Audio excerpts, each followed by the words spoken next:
morning to everyone from Gaza. Hope everyone is doing well. I thought I'll give a catch up before I proceed with the day. So I was really thrilled yesterday. I think I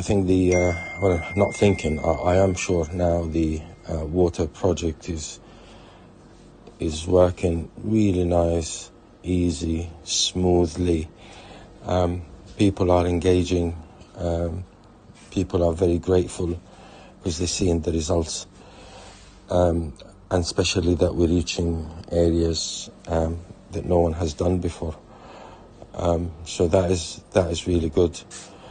And then the small generator, I'm sure you have watched the video yesterday. Now we start mobilizing it from one spot to another, and this is going exactly according to our plan and vision.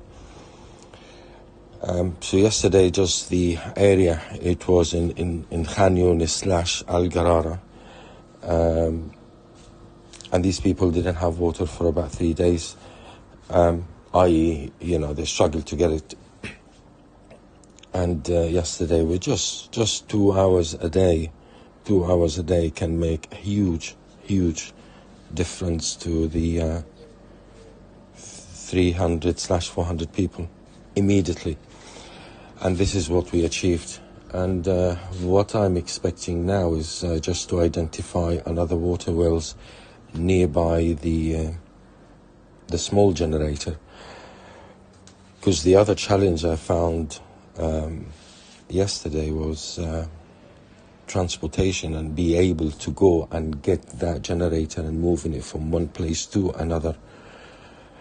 My journey will start with have to walk about probably 500 meters to reach the Salah ad-Din Street, which is the main street in Gaza. And then I have to take a inverted commas public transportation. And it's a nightmare, because you don't just sit in the car and go. You have to wait until the car is filled up with the appropriate number of people. And this is all delays. And the cars, these transport, they don't go to the specific point that you need. I don't know if that will make sense. They just go on in lines. So you have to go all the way up to get into a junction, and then you get dropped. You have to take another car. They drive in straight lines, and then they drop you in another junction, and then you have to take another way of transportation. And it happened a few times that we had to use donkeys and horses. It's just because reaching these camps or people, the roads are just, they don't exist. And some cars, they just very fearful of going that road. So this is resulting in really huge, I'm getting exhausted not getting exhausted, it's just too much load, because it's extremely hot, extremely hot. And you're wasting a lot of time just to get the right transportation. And sometimes what I have to do is just to get someone who has a car and pay him for the day, pay for the petrol, refill the car before I leave. And it's crazy expensive. It will cost $200 on a half day, literally $200, just to be able to mobilize freely. Well, again, not freely, but just to do the work done. But I'm sure it's a challenge. We'll overcome it, but it is what it is, and this is what we're dealing with at the moment. Now, the other good thing that we've achieved is doing these clothes for the women. So we managed to make 300 pieces. Now, we had to work with the material that we had at the time. The only not disadvantage, the only thing that we could have done it better is just being more selective of the fabric. because the one we made it this time was slightly heavy and it's extremely hot, and mainly in the tents, it's just boiling. But again, this is not a choice. This is what we have on the ground and what we have to deal with. So I think the next step from on this project, we have a good team now, and they're just going now to the marsh and we're just trying to get good fabric. But we're 100% proceeding with this. People are loving it. And I employed local girls, some of them they're widows, and they just love it. They don't want to stay in the tents. They feel their dignity is back. They feel there's a reason to live. You know, they wake up in the morning, they're looking forward to get the fabric. They want to work, they want to produce, they want to just make things better. You can see the smile on their face. And, you know, we're providing them with really small incentives. And by this, well, look, you're making them productive to the community. You're giving them their dignity back. And when you give them incentives, you are supporting their own people, you know, their families, which is the aim of rebuilding Gaza. So my next step on this one, we need to buy or try to get sewing machines. I'm thinking of 6 to start with. We're going to do it in a tent in one of the camps. I'll try to get them an electricity and then fabric, and then just keep going and see where it takes us to. And alongside with this, once we have kind of production line, and we got to do only one simple dress, which is the national dress for all the Palestinian women now, which is the prayer dress. Alongside with this, we will start producing some underwears. Just thinking of the very basic of the basic that these people do not have. People have been displaced from their homes in the middle of the night. I don't think anyone will think of taking a pair of underwears with him. And again, people are shy to talk about it, and there's nothing in the market. And again, that goes back into giving these people their dignity back, you know, the basic way of living, and make the Gazans to self-produce rather than, you know, relying on when the border is going to open. Are we going to get this? Are we going to get that? Do we have the fund for it? No, we are rebuilding the place again. And then one of the things that it upset me, it just very mixed feelings, you know, about it, which is the WCK, the World Centre Kitchen, because I tried to approach them to provide some food, what they call tikia, which is a constant daily food supply to these places. I'm going to El Garara, Khan Yunis, because these quarters, no one is looking after them because they are in red zones. And what I was surprised, the requirements they asked for is, they said, we're quite happy, we'll give you the food, but we need a GPS of the location. We need the name and the ID number of the people who will benefit from the food, plus their phone numbers. And I was like, oh, hang on a minute, that doesn't sound right. And people are doing it because they're just so vulnerable. They're just so vulnerable. And this is where the idea comes from. Now, in these camps, so the area we have in El Garara, we're talking about 3,000 people. The camp that we have, we're looking after now, and I will come to this in a minute, holds about 2,000 people. So the idea is getting probably 5-6 of the local women and just ask them to cook on a daily basis, just provide food to the whatever number of people they have. So if you're talking about these two places, so we're talking about 5,000 people a day that we need to feed. And again, it's just going to bring life back to the camp. You know, these women, just imagine, they're waking up, they're thinking, what are we going to, you know, cook today? They're going to ask their kids, go on the market, check what is in the market, you know, and they're going to start adjusting themselves. They'll start talking to each other, you know, sharing ideas of what to cook, what to do, you know. It's just going to bring life back on and make them feel responsible for their living. Because at the moment, what they're doing is they're just at home. This is what they're thinking of when they get up in the morning. Are we going to get a food parcel today? Or do we have to drive to the WCK and get the food? Because this is what they're asking them to do. If you're not going to supply us with these infos, yes, you can come and you can come and pick up the food. And again, they ask for information of how many people you're supplying the food to. They ask for the ID number and the phone number, but they don't ask for the GPS location. But the locals, transportation is not so easy, as I've just mentioned, and it is very expensive.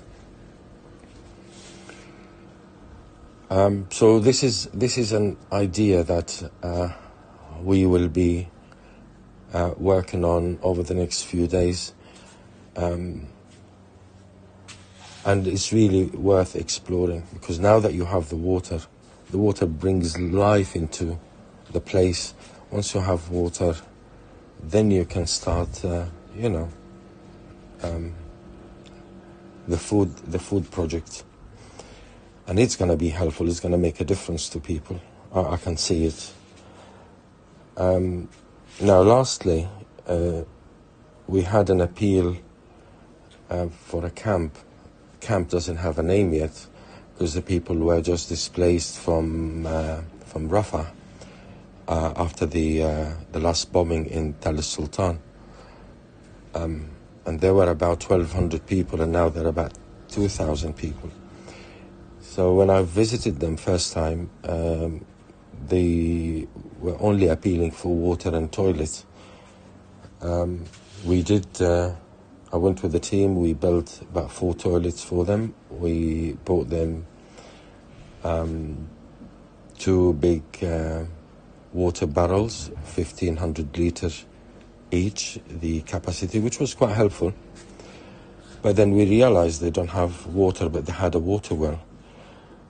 And the nature of the place where they are, which is Al-Mawasi. Al-Mawasi, it's agriculture type of lands. So the generators there, they're quite huge, they're quite big for the purpose they are for, which is supplying the lands. They're different than the water wells, which they are in the cities and people's houses. So sadly, the generator, the small one which I took, wasn't able to start the water well, because it needed a bigger generator. Perhaps it needed a one, probably as big as the one we bought in Al Garara. You can find them, but they're quite dear. They're not really cheap, but you can find them. And the problem doesn't stop here, because once you sorted out the generator, then you have to start to sort out the fuel. And the fuel, I don't want to make people, feeling bored, but this is the reality. This is what I face on a daily basis. So once you have the generator, the question is it diesel or is it petrol? Now, if it's petrol, the petrol can be converted into a gas. And I don't know, you can see it actually on the video yesterday, because that one was converted into a gas. Gas is very hard to find, but it is cheaper than the petrol.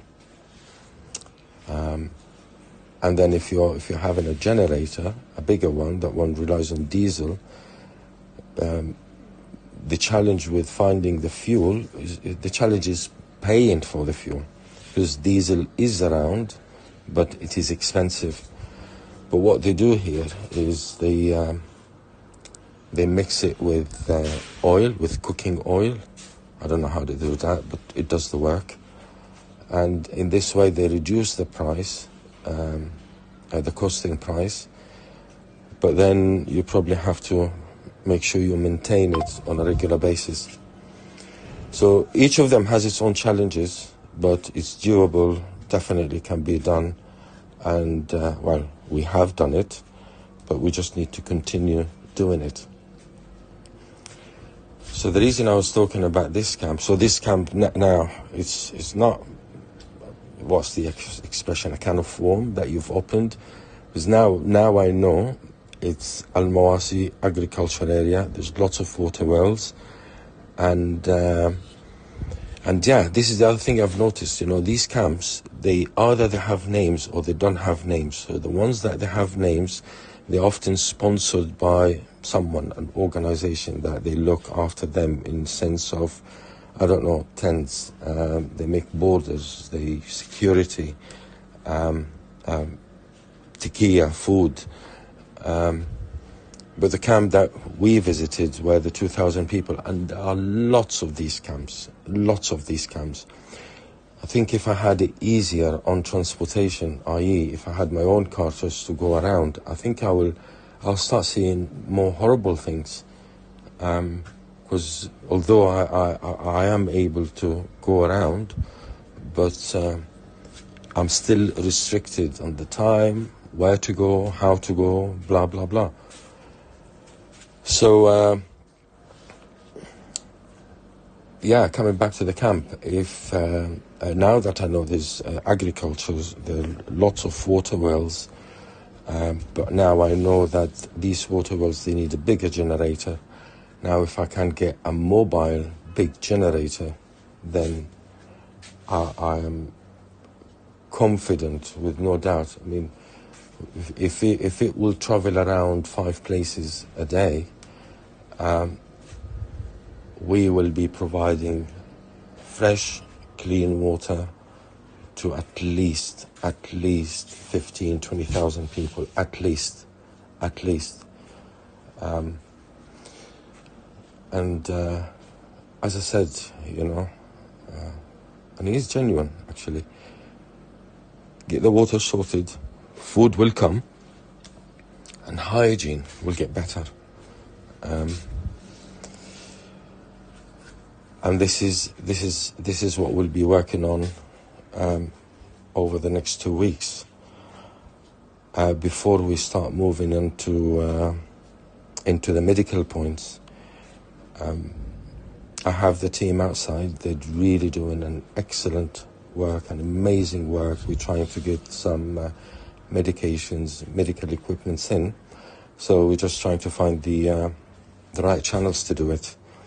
And on the ground, I'm not thinking of building a field hospital. Rather, I'm thinking of doing like a primary care / subspecialty hospital, which will have probably 8 to 10 clinics. There will be nutritionists, there will be dermatologists, chronic disease, diabetes, women's health. And the other area we're trying to explore now from the medical point of view, we're focusing into rebuilding the place. We just want to bring back hope again. We just want to start again while helping people to start again, their life. We're trying to explore now getting medical missions into Gaza. And we're not going to be like the others, which, bring in surgeons and doing this emergency operation. Yes, there are needs for this, but there are already people looking into it. Yes, it's not enough, but there are people already looking into it. The area that I want to start looking at is, one, the primary care, because all these people with chronic disease, they've been left out for 8 months, so they're going to become acute at some point, and if these guys go to the hospital, they will be dead, because the hospital is full up completely with the war injuries. And we want to start a vaccination program, perhaps getting the experts from anywhere and getting a vaccine program for the kids, as well as getting a program to look after pregnant women who they are malnourished, and the breastfeeding women who are again malnourished. We need to look into this area as well and supply them and give them what they need and the best support that they deserve. So, it sounds like a long day, but it's going to be very interesting. I'm grateful to everyone that is listening, and just stay in touch. And I look forward to speak to you again and to update you with our progress.